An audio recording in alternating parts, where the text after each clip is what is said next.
تدبر قرآن امین احسن اصلاحی سورہ انفال آیات 59 تا 67۔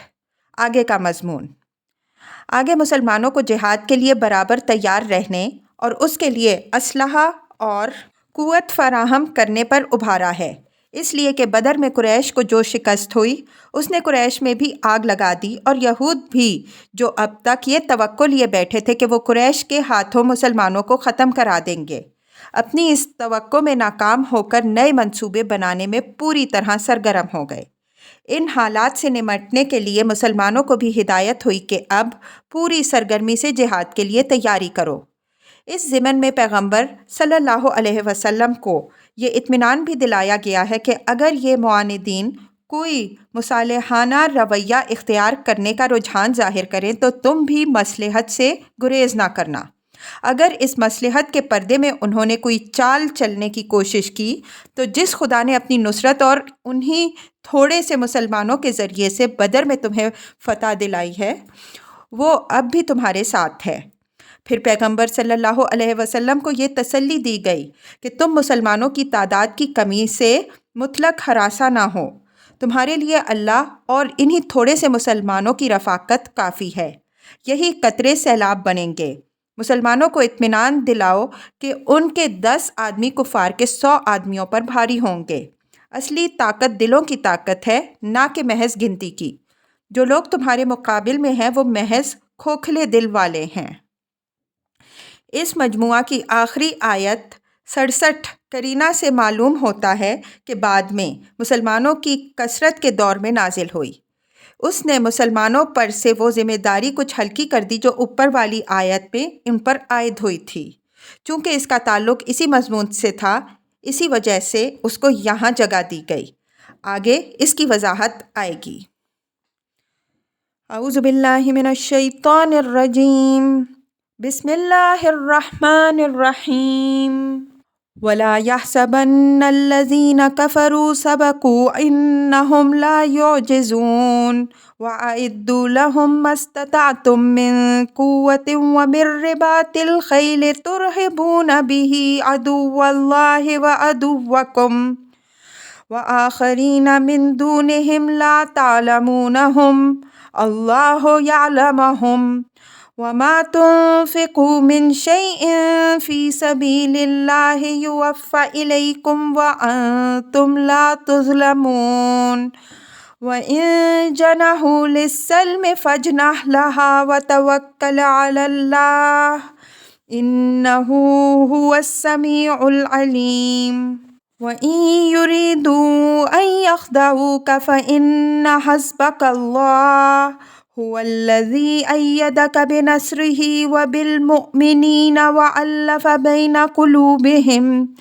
لَوْ أَنفَقْتَ مَا فِي الْأَرْضِ جَمِيعًا مَّا أَلَّفْتَ بَيْنَ قُلُوبِهِمْ وَلَٰكِنَّ اللَّهَ أَلَّفَ بَيْنَهُمْ إِنَّهُ عَزِيزٌ حَكِيمٌ يَا أَيُّهَا النَّبِيُّ حَسْبُكَ اللَّهُ وَمَنِ اتَّبَعَكَ مِنَ الْمُؤْمِنِينَ يَا أَيُّهَا النَّبِيُّ حَرِّضِ الْمُؤْمِنِينَ عَلَى الْقِتَالِ إِن يَكُن مِّنكُمْ 20 صَابِرُونَ يَغْلِبُوا 200 وَإِن يَكُن مِّنكُم 100 يَغْلِبُوا 1000 مِّنَ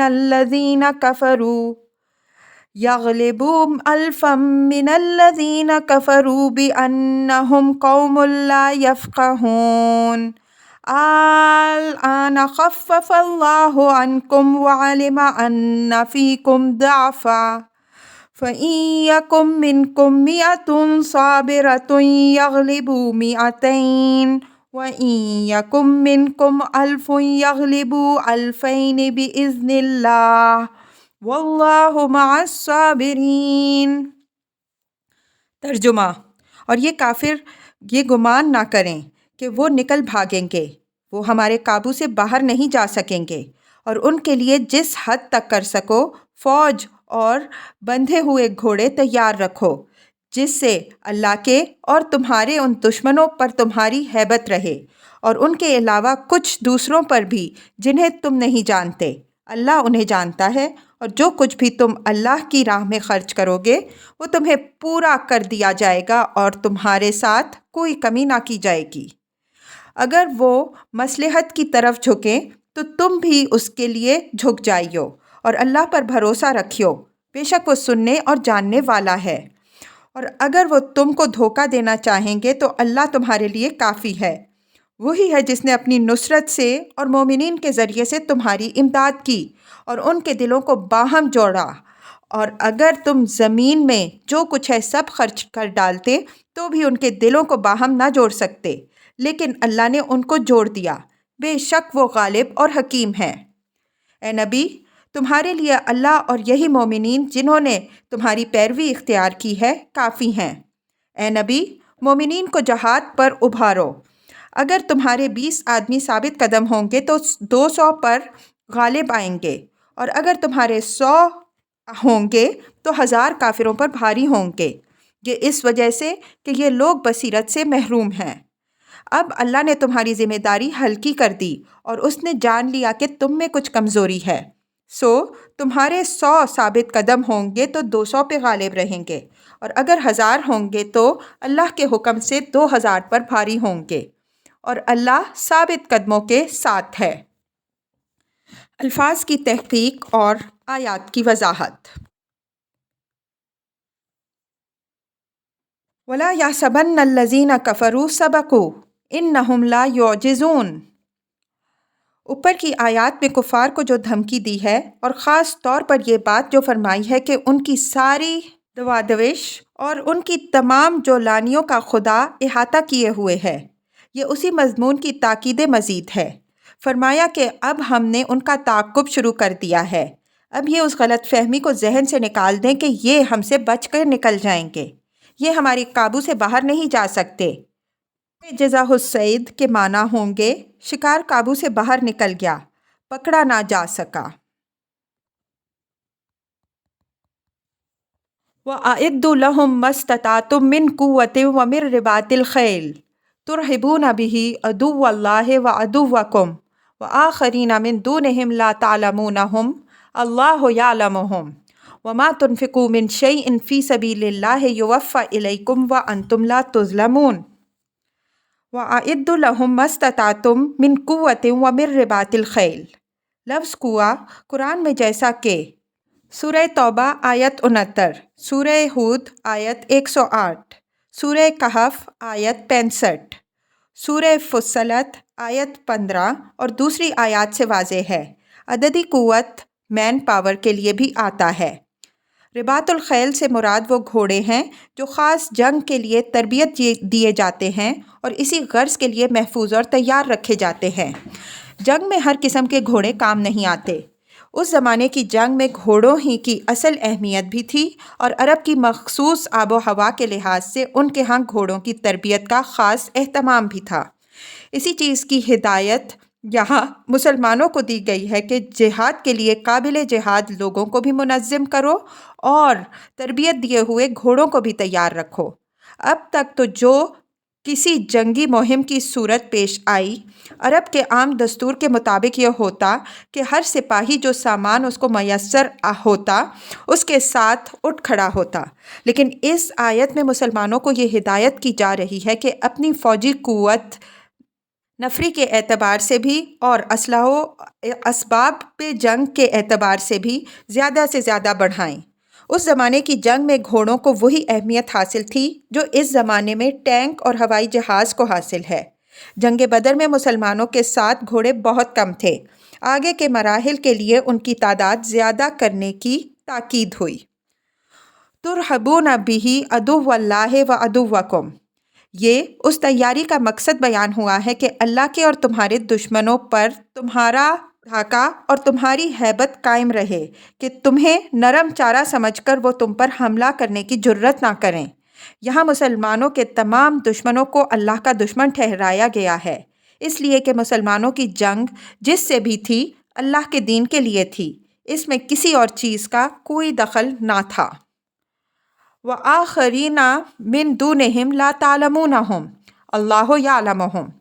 اللہ اور مسلمانوں کے یہ دشمن دو قسم کے تھے، ایک تو وہ جو سامنے آ چکے تھے، مثلاً قریش جو روز اول سے دشمن تھے، دوسرے وہ جو ابھی پردے میں تھے، مثلاً یہود، جن کی خفیہ سازشوں اور ریشہ دوانیوں کا ذکر اوپر گزر چکا ہے، نیز وہ قبائل جن سے حضرت صلی اللہ علیہ وسلم کا معاہدہ غیر جانبداری کا تھا، لیکن یہود اور قریش کی تحریک سے وہ بھی پر تولنے لگ گئے تھے۔ علاوہ ازیں وہ منافقین جو منافقت میں بڑے مشتاق تھے اور بڑے برابر دشمنوں کی مقصد برآری کے لیے مصروف سازش رہتے تھے۔ قرآن نے سورہ توبہ میں ان کی طرف اشارہ کیا ہے۔ وَمِمَّنْ حَوْلَكُم مِّنَ الْأَعْرَابِ مُنَافِقُونَ وَمِنْ أَهْلِ الْمَدِينَةِ مَرَدُّوا عَلَى النِّفَاقِ لَا تَعْلَمُهُمْ نَحْنُ نَعْلَمُهُمْ سَنُعَذِّبُهُمْ مَرَّتَيْنِ ثُمَّ يُرَدُّونَ إِلَىٰ عَذَابٍ عَظِيمٍ۔ توبہ 101۔ اور تمہارے ارد گرد جو اعراب ہیں ان میں بتیرے منافق ہیں اور اہل مدینہ میں بھی منافق ہیں، یہ اپنے نفاق پر بڑے مشتاق ہیں۔ تم ان کو نہیں جانتے، ہم ان کو جانتے ہیں، ہم ان کو 2 مرتبہ عذاب دیں گے، پھر یہ ایک عظیم عذاب کی طرف دھکیلے جائیں گے۔ علاوہ ازیں بیرونی طاقتیں مثلاً رومی، غسانی، ایرانی وغیرہ بھی تھیں جو بعد میں اس وقت سامنے آئیں جب اسلام نے پورے عرب کو زیر نگیں کر لیا۔ قرآن نے یہاں مسلمانوں کو حاضر سے متعلق ہدایت دیتے ہوئے ان دشمنوں کی طرف بھی ایک اشارہ کر دیا ہے جو مستقبل قریب یا مستقبل بعید کے پردوں میں چھپے ہوئے ہیں، تاکہ مسلمان دور تک نگاہ رکھ کر منصوبہ بندی کریں، یہ نہ خیال کریں کہ محض ایک وقتی جھونکا تھا جو آیا اور اب گزر گیا۔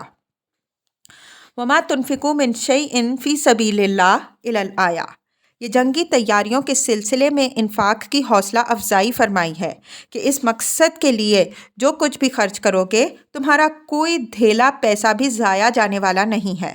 اللہ کے ہاں تمہاری پائی پائی کا حساب موجود رہے گا اور وہ سب تمہیں پورا کر دیا جائے گا، اس میں ذرا کمی نہیں ہوگی۔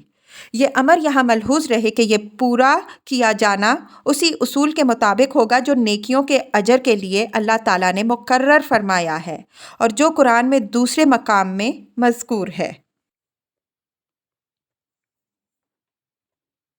وَإِن جَنَحُوا لِلسَّلْمِ فَاجْنَحْ لَهَا وَتَوَكَّلْ عَلَى اللَّهِ إِنَّهُ هُوَ السَّمِيعُ الْعَلِيمُ وَإِن يُرِيدُوا أَن يَخْدَعُوكَ فَإِنَّ حَسْبُكَ اللَّهُ هُوَ الَّذِي أَيَّدَكَ بِنَصْرِهِ وَبِالْمُؤْمِنِينَ وَأَلَّفَ بَيْنَ قُلُوبِهِمْ لَوْ أَنفَقْتَ مَا فِي الْأَرْضِ جَمِيعًا مَا أَلَّفْتَ بَيْنَ قُلُوبِهِمْ وَلَكِنَّ اللَّهَ أَلَّفَ بَيْنَهُمْ إِنَّهُ عَزِيزٌ حَكِيمٌ۔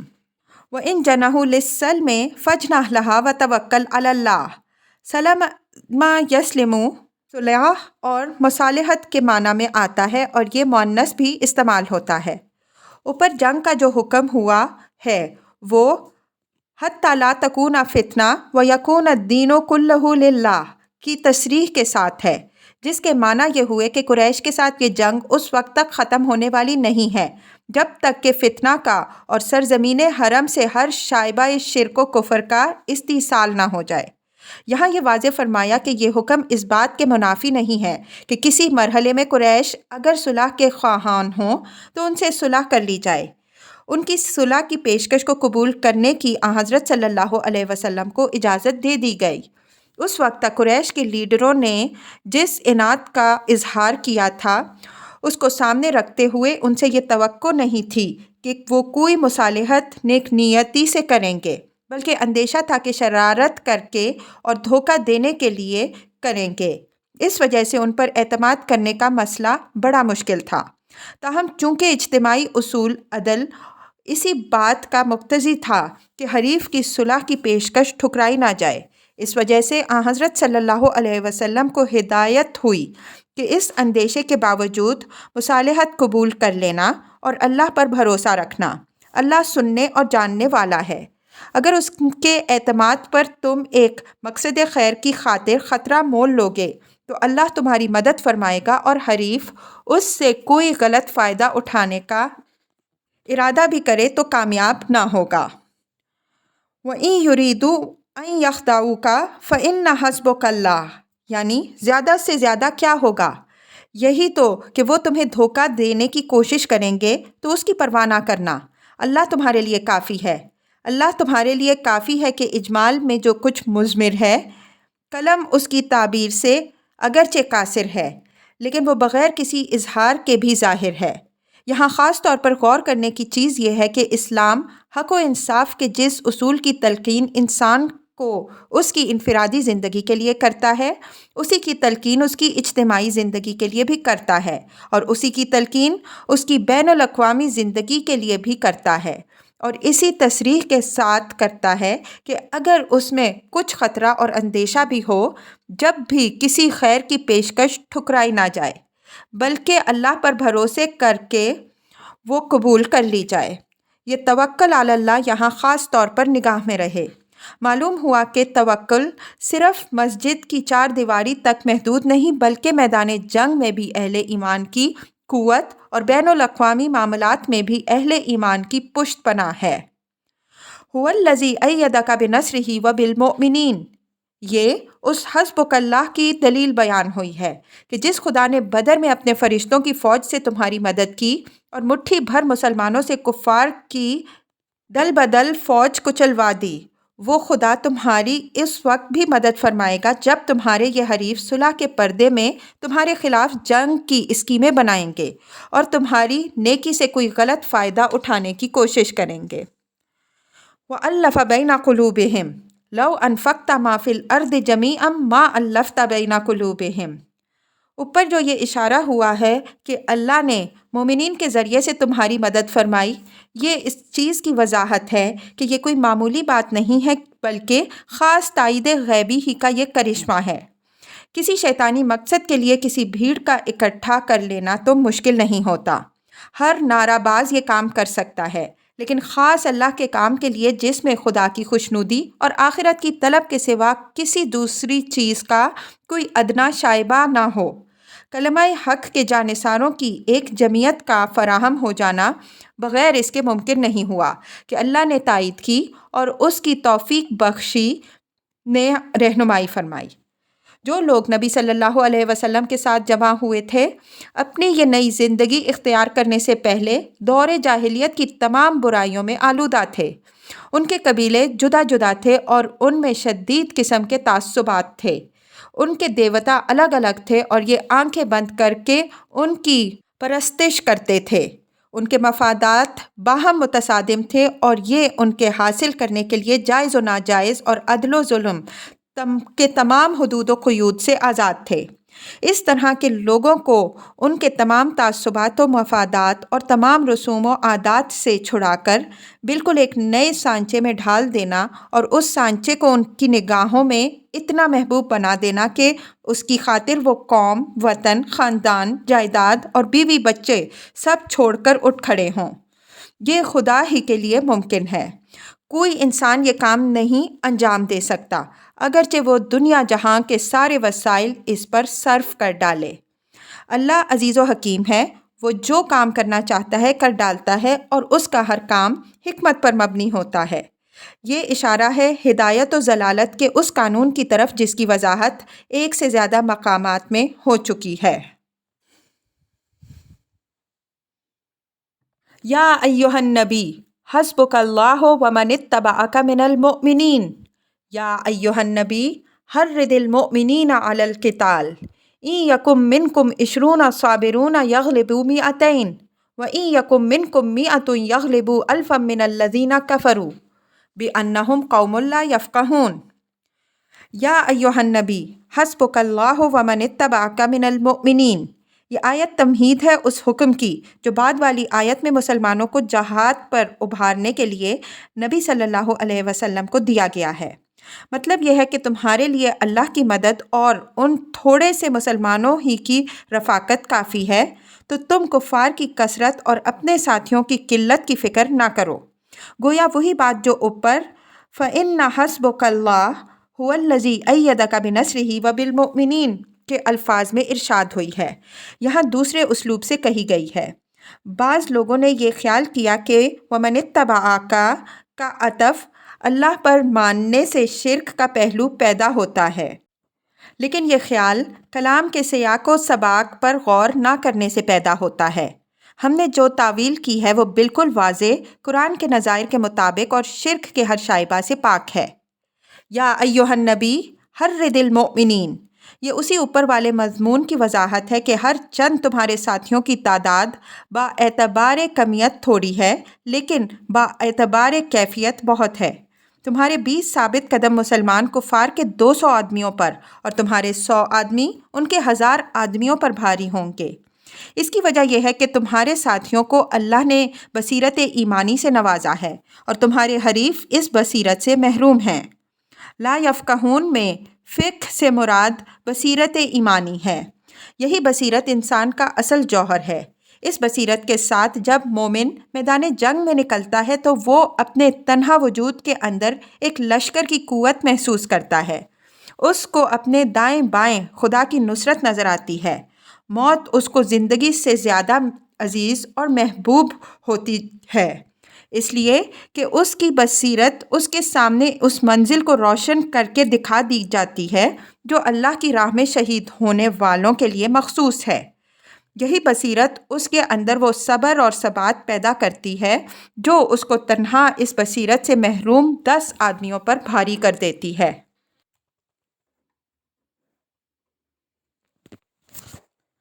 الآن خفف اللہ عنکم وعلم ان فیکم ضعفا فإن یکم منکم مئۃ صابرۃ یغلبوا مئتین وإن یکم منکم الف یغلبوا الفین بإذن اللہ واللہ مع الصابرین۔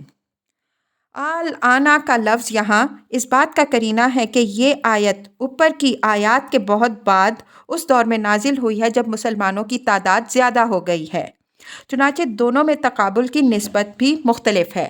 اوپر والی آیت میں 20 اور 200 اور 100 اور 1000 کا تقابل ہے اور اس میں 100 اور 200 اور 1000 اور 2000 کا تقابل ہے۔ یہ بھی قرینہ ہے کہ یہ مسلمانوں کی کثرت کے دور کی آیت ہے۔ اس کا تعلق چونکہ اسی مضمون سے تھا، اس وجہ سے ترتیب میں اس کو یہیں جگہ ملی۔ قرآن میں نظم کے اعتبار کی ایک دلیل یہ بھی ہے۔ یہ بات کہ 10 مسلمان 100 پر بھاری رہیں گے وارد تو ہوئی ہے بشارت کے سیاق میں، لیکن اس بشارت کے ساتھ اس نے مسلمانوں پر ایک بھاری ذمہ داری بھی ڈال دی تھی کہ 20 مسلمان 200 کافروں کا اور 100 مسلمان 1000 کافروں کا اپنے آپ کو مد مقابل سمجھیں، اور اگر کہیں اسی نسبت کے ساتھ ان سے مقابلہ کی نوبت آن پڑے تو قلت تعداد کے عذر پر ان کو پیٹھ نہ دکھائیں، چونکہ پیٹھ دکھانے کا گناہ جیسا کہ آیت 16 میں بیان ہوا بہت سخت ہے۔ اس وجہ سے قدرتی طور پر مسلمانوں نے اس ذمہ داری کو ایک بھاری ذمہ داری محسوس کیا ہوگا اور اسی احساس کے ساتھ اس کو ادا کرنے کی کوشش کی ہوگی۔ بعد میں جب مسلمانوں کی تعداد زیادہ ہو گئی تو یہ بوجھ اللہ تعالیٰ نے ہلکا کر دیا اور سابق نسبت بدل کر 100 اور 200 اور 1000 اور 2000 کی نسبت قائم کر دی۔ آیت کے الفاظ سے اس نسبت کی تبدیلی کی 2 جہتیں سامنے آتی ہیں۔ ایک یہ کہ جب اللہ تعالیٰ کے فضل سے مسلمانوں کی تعداد زیادہ ہو گئی تو اس نے یہ پسند فرمایا کہ سابقون الاولون کے کندھوں پر جو زیادہ بوجھ ہے وہ ہلکا کر کے دوسرے بعد میں آنے والے مسلمانوں پر ڈال دیا جائے۔ دوسری یہ کہ بعد میں جو لوگ اسلام میں داخل ہوئے وہ بصیرت و عزیمت کے اعتبار سے سابقون الاولون کے ہم پایا نہیں تھے، بحیثیت مجموعی ان کا درجہ کم ہی تھا، اس وجہ سے ان کی کمزوری کا لحاظ کر کے ان کی ذمہ داری بھی کم رکھی۔ اس کا اشارہ علم ان فیکم ضعفا سے نکلتا ہے۔ ضعف کا لفظ جسمانی اور مادی کمزوری کے لیے نہیں آتا بلکہ عزم اور ارادہ اور معرفت و بصیرت کے ضعف کے لیے بھی آتا ہے۔ ان آیات پر تدبر کی نگاہ ڈالیے تو ایک تو یہ حقیقت واضح ہوتی ہے کہ اللہ کی نصرت کا استحقاق اپنے اندر صفت صبر پیدا کرنے سے حاصل ہوتا ہے۔ بغیر اس صفت کے پیدا کیے کسی گروہ کو اللہ کی مدد حاصل نہیں ہوتی۔ دوسری یہ بات نکلتی ہے کہ اسباب و وسائل جس رفتار سے بڑھتے جاتے ہیں خدا کی براہ راست مدد اسی نسبت سے کم ہوتی جاتی ہے۔ تیسری حقیقت یہ سامنے آتی ہے کہ اصل قوت ایمان کی قوت ہے، دوسری چیزیں سب اس کے توابع میں ہیں۔